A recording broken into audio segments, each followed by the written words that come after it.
이렇게 생각하면 가장 먼저 기억나는 것은 바로 십자가일 것입니다. 이 십자가는 예수 그리스도의 희생, 헌신을 또 생각하게 되고 예수 그리스도의 죽음을 통해서 우리를 구원하신 그 하나님의 사랑을 기억하게 됩니다. 원래 십자가는 이렇게 아름다운 십자가가 아닙니다. 십자가 그러면 이스라엘 사람들은 아주 몸에 치를 떨듯이 거부하는 것, 그것이 바로 십자가입니다. 왜냐하면 이 십자가는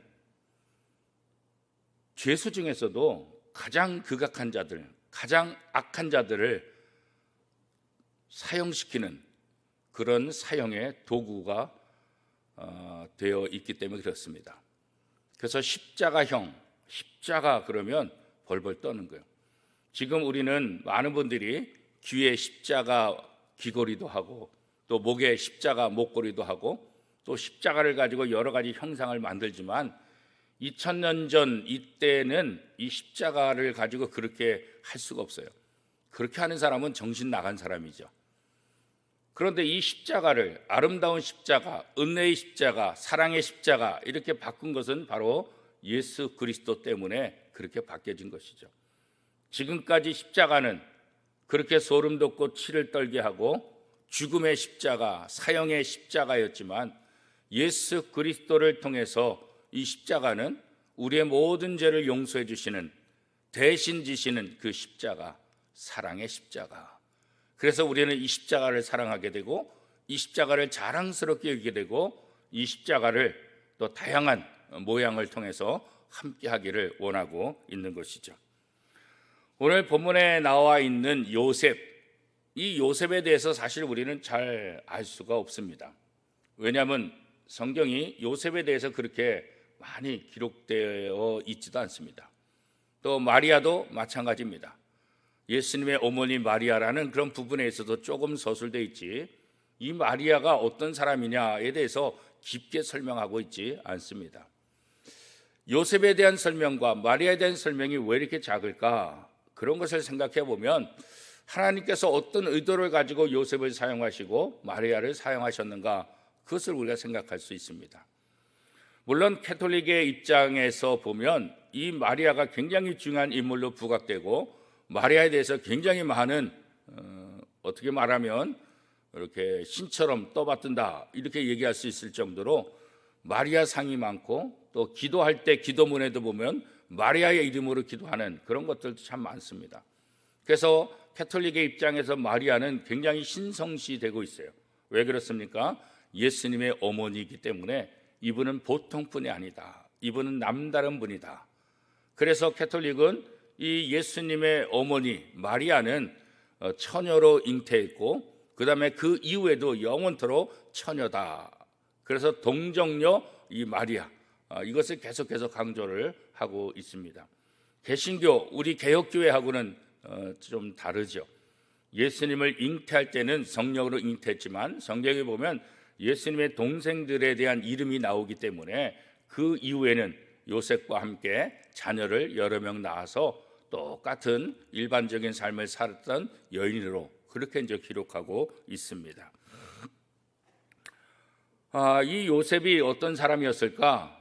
특별히 이렇게 나와 있는 건 없지만 우리는 이미 성경의 짧은 부분을 통해서 이 요셉은 목수였다라는 것을 알 수가 있습니다.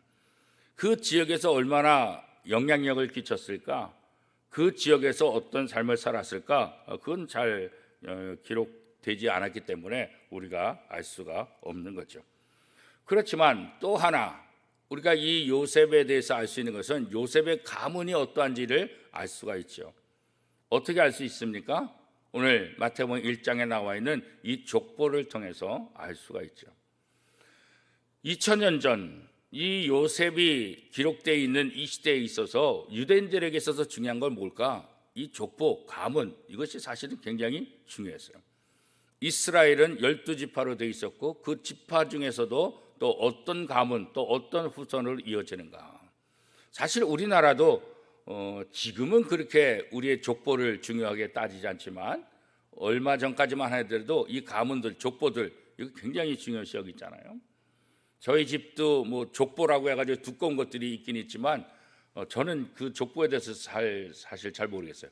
제 막내 동생은 또 그걸 연구해가지고 쫙 정리해가지고 조카들에게 또 명절 때 이렇게 가족들에게 쫙 설명을 해주긴 하는데 그때 들으면 아 그렇구나 하지만 또 저는 다 잊어버려서 그 잘 몰라요. 근데 지금도 이제 나름대로 양반 집안이다 하는 분은 뭐 몇 대선 또 몇 대 이래가지고 가문에 그 우리가 이런 가문이었다 이렇게 이제 이야기하는 그런 집들도 많이 있지 않습니까? 그런 면에서 이스라엘과 우리나라는 여러 가지 부분에서 참 비슷하다 이렇게 생각할 수가 있습니다.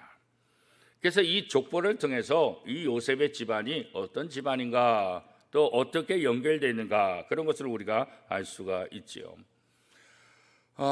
젊은 사람들뿐만 아니라 요즘 많은 사람들이 트로트를 굉장히 좋아하는 것 같아요. 하여튼 전 국민이 트로트 열광에 빠졌다 그렇게 얘기할 정도로.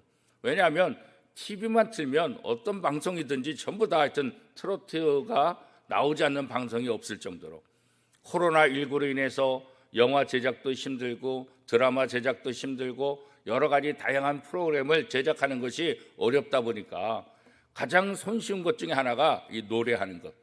또 우리 민족이 이 노래를 굉장히 좋아하고 이 노래에 대해서 굉장히 많은 관심들을 갖고 있기 때문에 아마 우리나라 사람들처럼 이렇게 노래 잘하는 사람이 어디 있겠는가 그런 생각이 들 정도로 TV에 나와 있는 이 모든 오디션 노래 자랑하는 것 이런 걸 보면 정말 노래 잘하는 것 같아요. 얼마 전에도 뭐 무명 가수들이 나와서 노래하는 거 이런 거 있었는데 야 저렇게 잘하는데 무명인가. 그러면 이렇게 이름이 알려진 가수들은 도대체 얼마나 잘하는 걸까 그런 생각을 하기도 하고 또 일반 사람들도 경연대회 나오는 거 보면 노래 공부 전혀 하지도 않았는데 어쩜 저렇게 노래를 잘하는지 그죠. 그러다 보니까 유명 연예인에 대해서 많은 사람들이 또 관심을 갖게 되고 또 자기가 좋아하는 사람의 팬이 되기도 하고 그래서 그 팬이 되면 그 자기가 좋아하는 연예인의 일거수일투족을 다 기억하고 있고 뭐 생일 그거는 뭐 기본인 것 같아요 보니까 그 다음에 일정들 이런 것들도 다 알게 되고 저는 이상하게 한 번도 그렇게 뭐 열정적인 팬이 돼가지고 뭐 생일을 알아보고 이런 적은 없는데 하여튼 TV에 보니까 이런 것이 얼마나 대단한가 그 모든 샅샅이 모든 것들을 다 알고 있는 그런 모습들 자기가 관심 있는 분야에 대해서 최고가 되고자 하는 그런 모습들이죠. 그래서 요즘 저 트로트 열풍을 이렇게 불고 있으면서 그 트로트 가수들에 대한 관심들이 많고 그 가수들이 나오는 광고들 그 광고들을 그냥 보고 그냥 즐기는 것뿐만 아니라 그 광고를 또 사고 그래가지고 어떤 사람이 광고하느냐에 따라서 그 상품의 판매 지수가 뭐 확 달라졌다. 그래서 이제 광고를 그렇게 많은 돈을 주고 유명 연예인들, 유명 가수를 쓰는 것은 다 이렇게 판매와 직결되기 때문에 그런다. 이런 결과들을 뉴스를 통해서 또 신문을 통해서 우리가 알 수가 있습니다. 2000년 전 당시에도 바로 그런 거죠. 자기가 관심 있는 분야에 대해서 더 세세히 알고 있는 것처럼 그 당시에 가장 중요한 것은 바로 이 가문들, 이 족보들 이야기예요. 그래서 마태복음을 시작하면서 왜 이 족보 이야기를 꺼냈을까? 그것은 유대인들에게 있어서 가장 관심 있는 부분이 바로 족보라는 사실을 알고 있기 때문에 그런 것입니다. 그리고 이 족보를 통해서 요셉이라는 이 가문이 어떠한 가문인가? 그 다음에 예수님께서 태어나실 이 가문이 어떤 가문인가? 단순히 가문이 위대하고 가문이 좋다라는 것이 아니라 이 족보를 통해서 마태가 말하고자 하는 가장 중요한 것은 무엇일까요? 이것은 이미 오래전부터 예언됐던 거다. 오래전 아브라함 때부터 또 요셉 때부터 야곱 때부터 또 여러 선자를 통해서 이미 예언된 대로 그 예언을 거쳐가는 구약의 모든 과정이 바로 이런 족보 속에 하나하나 들어있고 그 예언과 그 현실 속에서 이 메시아가 이 땅에 태어났다. 이것을 강조하기 위해서 바로 가문을 족보를 사용하고 있고 특별히 이 마태복음은 유대인들을 대상으로 쓰여지고 있기 때문에 이 유대인들은 구약 성경에 대해서 누구보다도 잘 알고 있지 않습니까? 그래서 이 족보를 이용해서 구약 성경 전체의 흐름을 다시 한번 보여주고 있고, 이 땅에 오신 메시아는 유대인들이 구약을 통해서 알고 있었던, 기다리고 있었던 그 메시아가 바로 예수님이시다. 이것을 알게 해주기 위해서 이 족보를 사용한 것을 우리가 알 수 있습니다. 물론 이 요셉이라는 사람을 우리가 어떻게 보느냐, 이것도 이제 굉장히 중요하죠. 요셉이라는 사람에 대해서 오늘 본문은 어떻게 이야기하고 있습니까? 요셉은 한 여인과 약혼을 한 상태다, 이렇게 말하고 있어요.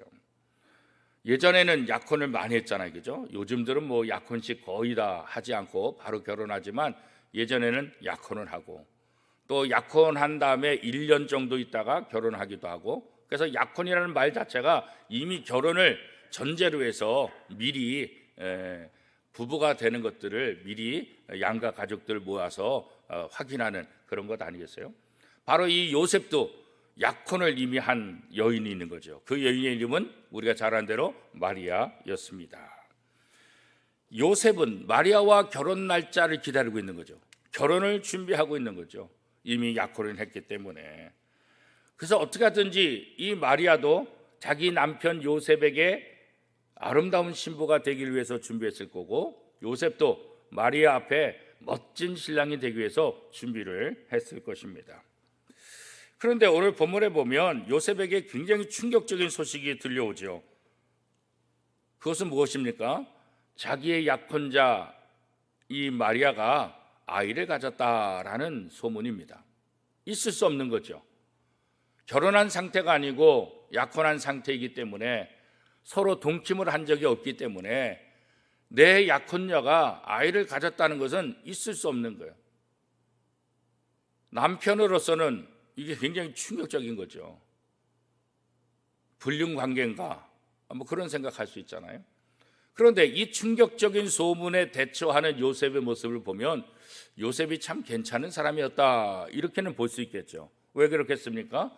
이 마리아의 이 임신 소식을 듣고서 어떻게 해요? 조용히 끊고자 했다, 이렇게 말하고 있어요.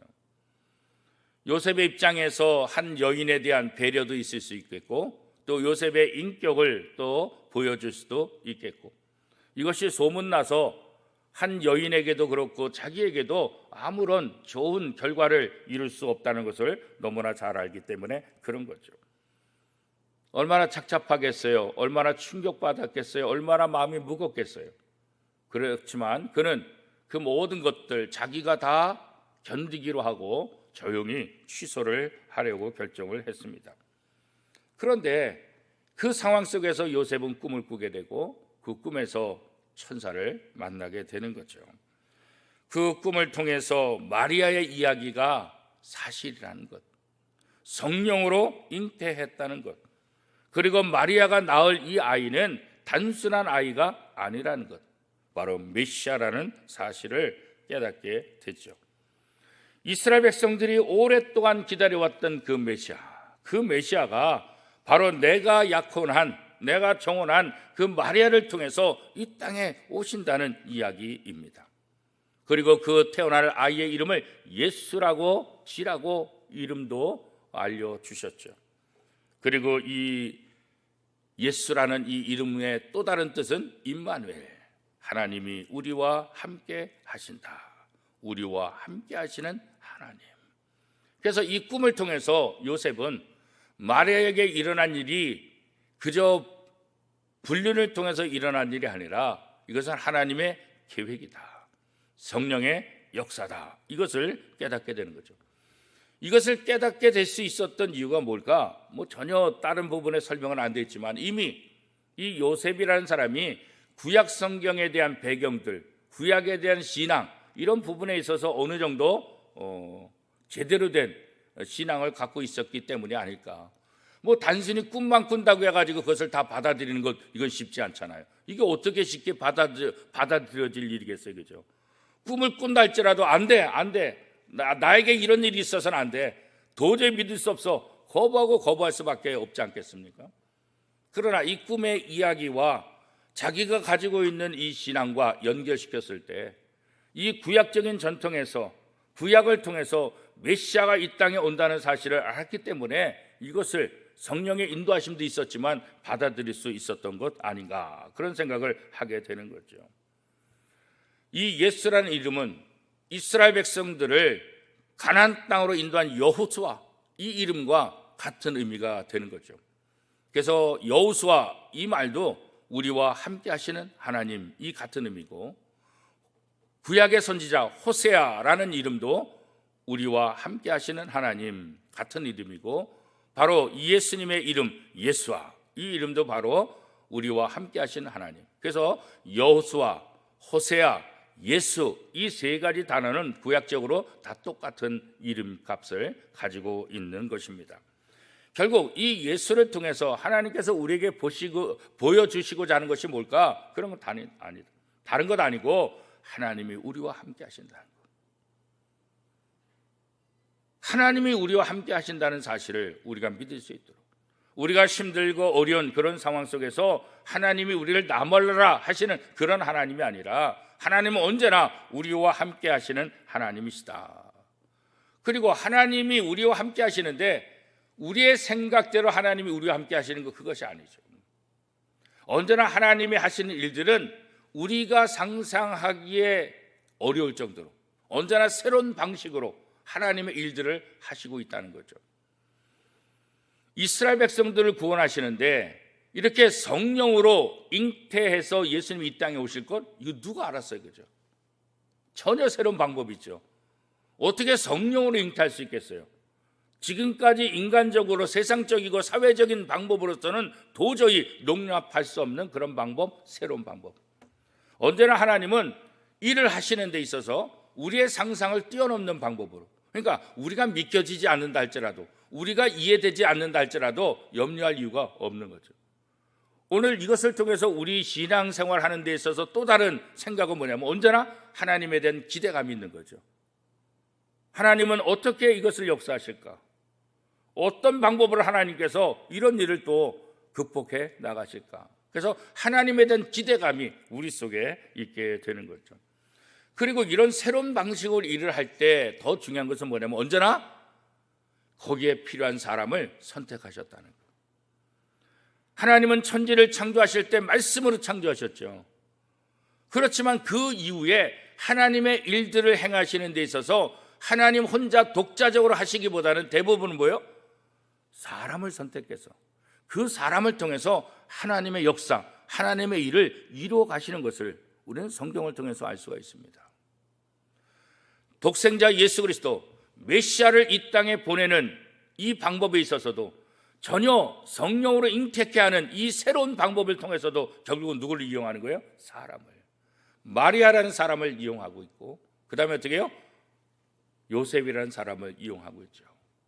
우리가 지난 주일 시간에도 말씀드린 것처럼 엘리야의 겉옷이 능력 있는 것이 아니라, 모세의 지팡이가 능력 있는 것이 아니라, 요셉이 능력이 있고 마리아가 능력 있는 이것을 설명하기 위해서 성경을 기록한 것이 아니라, 엘리야의 겉옷은 하나님의 능력을 발휘하는 하나의 도구에 불과하고, 모세의 지팡이도 하나님의 능력을 나타내는 도구가 되는 것처럼 이 요셉과 마리아도 하나님의 능력을 나타내는 하나의 도구로 쓰임받은 거죠. 그렇기 때문에 개신교, 우리 개혁교회는 이 요셉이나 마리아를 그렇게 신처럼 떠받들거나 숭배하거나 그렇게 하지 않는 거예요. 하나님은 언제나 하나님의 일을 하실 때 사람을 통해서 하신다.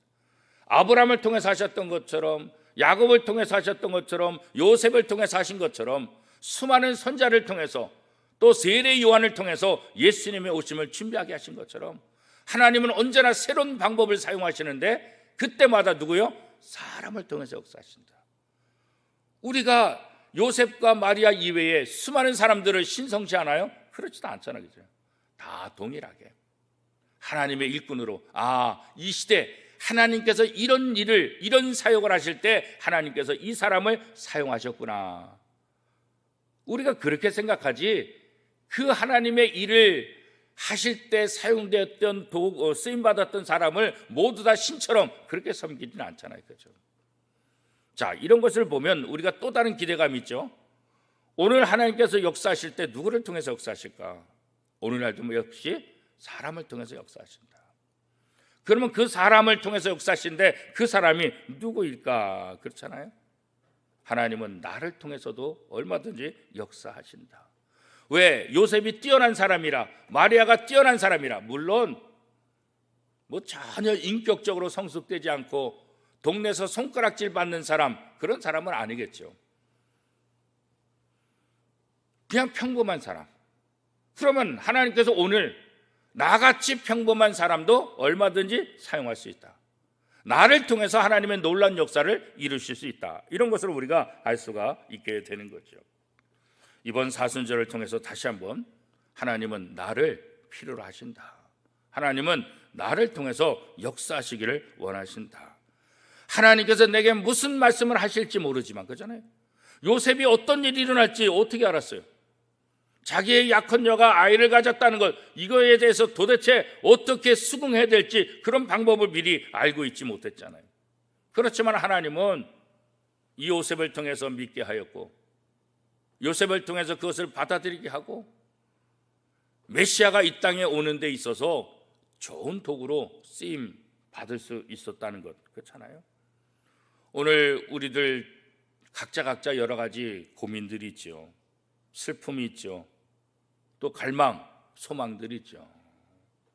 하나님은 그런 모든 것을 해결하실 때도 우리의 방법이 아니라 하나님의 방법대로. 그렇기 때문에 내 슬픔들, 내 아픔들, 또 우리 코로나19의 이런 문제들, 이런 모든 상황 속에서 우리가 생각할 것은 하나님께서 하나님의 방식대로, 하나님의 방법대로 해결해 나가실 것이다. 그렇다고 한다면 하나님께서 어떻게 이 모든 것들을 해결해 나가실 수 있을까? 거기에 대한 기대감을 가지고 기대하며 기도하며 잠잠히 기다리는 것, 이것이 오늘 우리들이 해야 될 가장 중요한 일들이다, 그런 거죠.